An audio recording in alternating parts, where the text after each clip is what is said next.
গত কয়েকদিন ধরে পরপর একই স্থানে আবারও ছিনতাইয়ের চেষ্টা করেছে।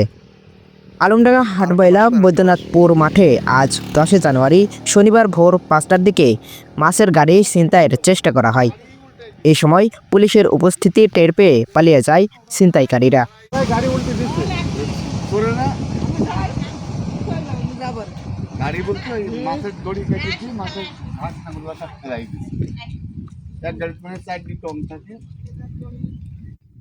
গত 23 ডিসেম্বর মঙ্গলবার একই সময় একই স্থানে অস্ত্রের মুখে পাখি ভ্যান থামিয়ে ছিনতাই করে একদল ছিনতাইকারী। এই সময় যাত্রীদেরকে জিম্মি করে যাত্রীদের কাছ থেকে নগদ টাকা পয়সা, মোবাইল ফোন, স্বর্ণালংকার ও পাখি ভ্যানটিও লুট করে নিয়ে যায়। পরবর্তীতে ঘটনাস্থলটি পরিদর্শন করেন আলমডাঙ্গা থানা পুলিশ।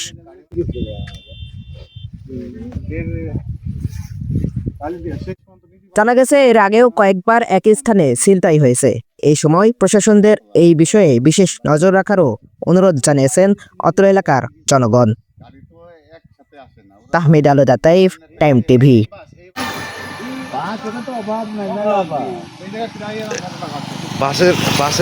বাসের যারা ব্যবসা আছে তা এই বাসগুলো এখান থেকে মানে সরানোর দরকার।